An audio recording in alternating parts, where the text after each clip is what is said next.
প্রিয় দর্শক শ্রোতা, আমি এখন আছি আত্রাই উপজেলা ২ নং ভূপাড়া ইউনিয়নের ভর মাধাইমুড়ি গ্রামে। এখানে আপনার স্পষ্ট ফলকে দেখতে পাচ্ছেন মাধাইমুড়ি হাফিজিয়া মাদ্রাসা হতে লালখাবাড়ি পর্যন্ত সড়ক উন্নয়ন, চুক্তিমূল্য ২,৮৫,০০০, অর্থ বছর ২৪-২৫। কিন্তু এই অর্থ বছরে ২০২৫-২৬ এই রাস্তার কোনো উন্নয়নের চিহ্ন পাওয়া যায়নি। এ বিষয়ে আমরা উপজেলা চেয়ারম্যান পরিষদে যোগাযোগ করছি, চেয়ারম্যানের সাথে। এখানে চেয়ারম্যান মহোদয়ের কাছে আমরা কোনো পজিটিভ সাড়া পাইনি। আমরা উপজেলা কর্মকর্তা ইউনো স্যারের সাথেও কথা বলছি, উনি আশ্বাস প্রদান করছে এ বিষয়ে খতিয়ে দেখবেন।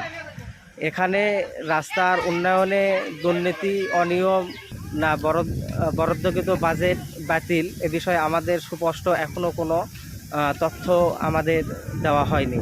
তাই অতি বিলম্বে বিষয়টি আপনারা বিবেচনায় দেখবেন।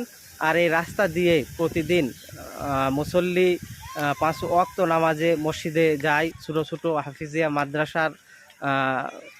মাদ্রাসার ছাত্র এই রাস্তা দিয়ে 5 ওয়াক্ত নামাজে মসজিদে যায়।